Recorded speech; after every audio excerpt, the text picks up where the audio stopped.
ऋषिपुर गांव में दो भाई मोती और भोलू रहते थे।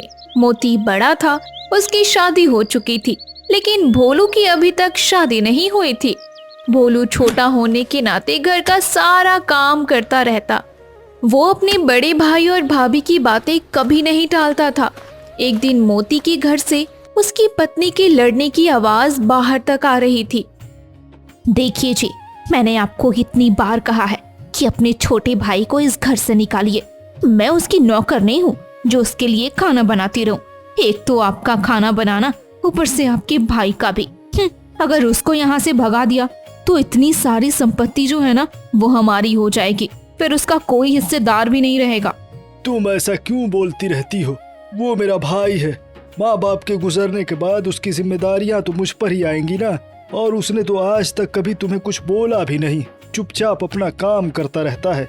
मुझे कुछ नहीं मालूम। अगर 2 दिनों के अंदर वो इस घर से नहीं गया ना, तो मैं हमेशा हमेशा के लिए यहाँ से चली जाऊंगी। इसी बीच भोलू खेत से काम करके आ जाता है। भैया, मैंने खेत में पानी डालकर उसमें धान भी लगा दिए हैं। अब कुछ दिन बाद फिर से पानी डालने का काम रहेगा, वो भी मैं कर दूंगा। भाभी, मुझे बहुत भूख लगी है। घर में कुछ खाने के लिए है तो दे दीजिए। घर में कुछ भी नहीं है। सुबह से जलावन खत्म है। मैं तुम्हारा ही इंतजार कर रही थी कि तुम आओ तो तुम्हें लकड़ी काटने के लिए बोल दो। जाओ, पहले लकड़ी काट कर ला दो, तब खाना मिल पाएगा। ठीक है, मैं अभी जाकर जलावन ले आता हूँ।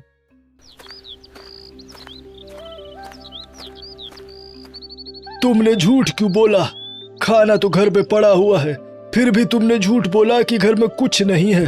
अब से इसे मेहनत करने के बाद ही खाना मिलेगा। वो तो मैं दिल की बहुत ही अच्छी हूँ जो इसको खाना देने के लिए तैयार भी हो गई। मेरी जगह कोई और होती तो कुछ भी ना देती। रोज रोज के झंझट से छुटकारा पाना है तो मुझे भोलू को इस घर से निकालना ही होगा।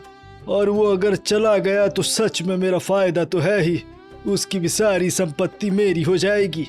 इधर भोलू लकड़ी काट रहा था कि तभी एक साधु उसके पास से गुजरते हुए उससे कहता है, चला जा, भाग जा ये गांव छोड़कर। यहाँ रहना तेरे लिए सही नहीं। तेरा भाई और भाभी ही तेरे दुश्मन हैं। लगता है साधु बाबा पागल हो गए। ऐसे ही पूरे दिन बकबक करते रहते होंगे। भला मेरे भैया भाभी मेरे साथ बुरा क्यों करेंगे? वो तो मेरा कितना ख्याल रखते हैं। इधर मोती घर से बाहर निकला ही था कि उसे गांव का एक आदमी मिल जाता है। अरे मोती भाई, सुना आपने? गांव के बाहर वाले शमशान घाट में फिर से एक आदमी गायब हो गया है। अच्छा, अब ऐसा क्या हो गया? मोती भाई, वही शमशान घाट की वो सुंदर लड़की, उसने फिर से गांव के एक लड़के को अपने वश में करके अपना काम कराना चाहा और काम पूरा होने पर उसने उस लड़के को मार दिया। उस लड़की को गांव के पंडित ने श्राप दे रखा है कि वो कभी शमशान घाट के बाहर नहीं आ सकती। इसीलिए वो अपने सुंदरता के जाल में गांव के भोले भाले लड़कों को फंसा अपना काम करवाती है।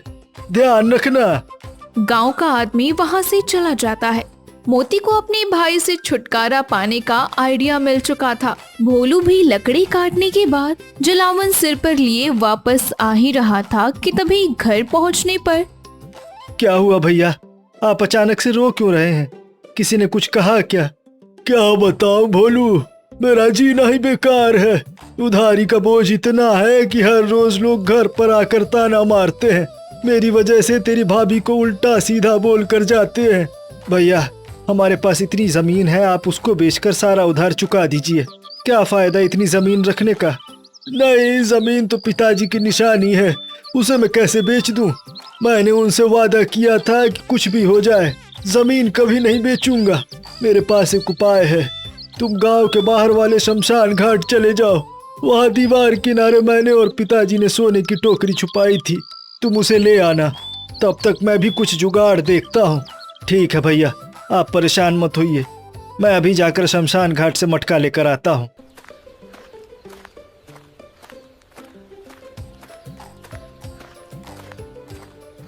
भोलू शमशान घाट की तरफ मटका लेने चल देता है। इधर उसके जाते ही उसके भाई और भाभी हंसने लगते हैं। देखा, ये उपाय काम कर गया। अब तुम्हारी चिंता दूर हो गई। शमशान घाट के अंदर घुसते ही वहाँ की लड़की उसको अपने वश में कर लेगी, फिर तो भोलू कभी यहाँ आ ही नहीं पाएगा। भोलू शमशान घाट के पास पहुंच चुका था। शाम भी हो गई थी। वो यहाँ की बातों से बिल्कुल अनजान था। अरे बाप रे, यहाँ कितना सन्नाटा है, एक भी आदमी नहीं दिख रहा है यहाँ तो। लेकिन भैया को मदद की जरूरत है, उनके लिए तो मैं कुछ भी कर सकता हूँ। भोलू डरते हुए शमशान घाट के अंदर चला जाता है।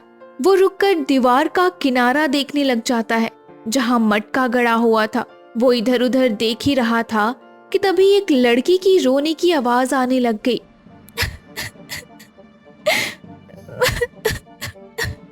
भोलू रोती हुई लड़की के पास जाता है। क्या हुआ, तुम रो क्यों रही हो और यहाँ अकेले क्या कर रही हो? क्या बताऊं आपको, मेरे माता पिता अब इस दुनिया में नहीं रहे। मैं अकेली पड़ गई हूँ। मेरा अपना कोई नहीं है, इसलिए हर शाम यहाँ आकर अपने मन का बोझ हल्का कर लेती हूँ। ओहो, क्या हुआ था तुम्हारे पिताजी को? आइए, यहाँ मेरा घर है, मैं आपको सब बताती हूँ। बेचारी अकेली है, कुछ देर इसकी बात सुन लेता हूँ, इसका मन हल्का हो जाएगा। उसके बाद सोने वाला मटका ले जाऊंगा। ठीक है, चलो। भोलू इस लड़की के पीछे पीछे उसके घर तक चला जाता है। लड़की का घर शमशान घाट के अंदर ही था। बाप रे, इतना गंदा घर, मैं गलत जगह तो नहीं आ गया? हाँ, अब तुम बताओ, तुम्हारे माँ बाप के साथ क्या हुआ था? मेरे माँ बाप बड़े ही दयालु इंसान थे। वो हमेशा गरीबों की मदद कर दिया करते थे, जिस वजह से गांव के कुछ लोग उनसे जलने लगे और उन्होंने एक तांत्रिक को पैसे देकर मेरे माँ बाप को जादू टोने से मरवा दिया। इसलिए मैं वो गांव छोड़कर यहाँ आ गई, नहीं तो वो लोग मुझे भी नहीं छोड़ते। तो तुमने फिर किसी तांत्रिक से अपने माँ बाप को जीवित करने के लिए नहीं बोला? हाँ, दूसरे तांत्रिक ने बोला कि ये काम सिर्फ एक भोला इंसान ही कर सकता है जिसने कभी किसी का बुरा ना किया हो। तो मुझे वैसे ही इंसान लगे, मेरी मदद कर दो। मैं कैसे तुम्हारी मदद कर सकता हूँ? मैं कोई जादू मंत्र भी नहीं जानता। तुम गांव के पंडित के पास जाकर उसकी लाल किताब ले आओ। उसी में वो मंत्र लिखे हैं जिसका उच्चारण करने से मेरे माता पिता दोबारा जीवित हो जाएंगे। ठीक है, मैं गांव के पंडित जी को बुला कर ले आता हूँ। नहीं, ये काम तुम्हें अकेला ही करना होगा। अगर तुमने किसी को भी बताया तो मंत्र अपना असर नहीं दिखा पाएगा। ठीक है, मैं पहले तुम्हारी मदद कर देता हूँ, इसके बाद मैं अपना काम जो करने आया था वो कर लूंगा। मेरी झूठी कहानियों के जाल में ये भी फंस गया।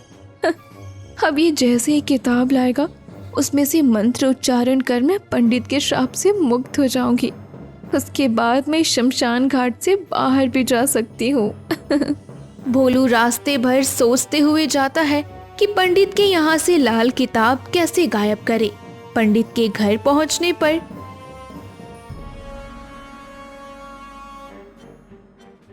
नमस्ते पंडित जी। अरे भोलू, आजा आजा, बिल्कुल सही समय पर आया है तू।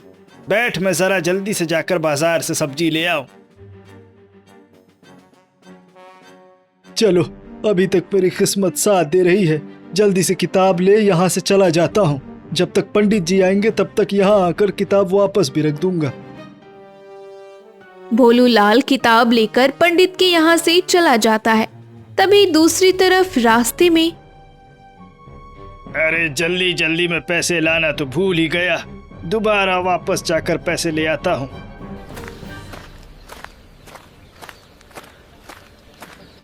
घर आने पर ना तो भोलू था ना ही वो लाल किताब। अरे यहाँ से तो लाल किताब भी गायब है। जरूर उसी चुड़ैल ने भोलू को भी अपने जाल पे फंसा लिया होगा। मुझे भोलू के शमशान पहुँचने से पहले उसे रोकना होगा।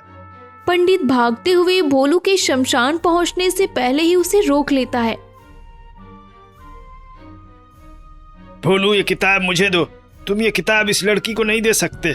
नहीं भोलू, किताब यहाँ लाओ, तुम्हें मेरी मदद करनी ही होगी। अगर तुम चाहते हो कि मैं अपने माँ बाप को दोबारा देख पाऊँ तो तुम ये किताब मुझे दे दो। नहीं भोलू, ये तुम्हें अपने वश में करना चाहती है।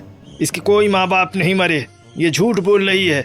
इसका काम ही है भोले भाले लोगों को अपने जाल में फंसाना। रुको। पंडित जैसे ही आंख बंद कर मंत्र पढ़ने लगता है वैसे ही वो लड़की गायब हो जाती है।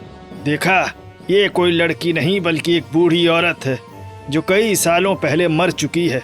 रूप बदलकर भोले भाले लोगों को अपने जाल में फंसाना इसका यही काम है। मैंने इस पर तंत्र विद्या करके इसे शमशान घाट के अंदर ही रोका हुआ है। जिस दिन ये बाहर आई उसी दिन ये हमारे गांव को नष्ट कर देगी। यहाँ गांव का कोई आदमी नहीं जाता। पर तुम कैसे अंदर गए? भैया ने मुझे भेजा सोने का मटका लाने के लिए। अरे तुम कितने भोले हो, अपने भाई को अभी तक नहीं पहचाने। आओ चलो मेरे साथ। पंडित और भोलू दोनों उसके घर के बाहर जाते हैं, जहां अंदर बात कर रहे मोती और उसकी पत्नी की आवाज आती है।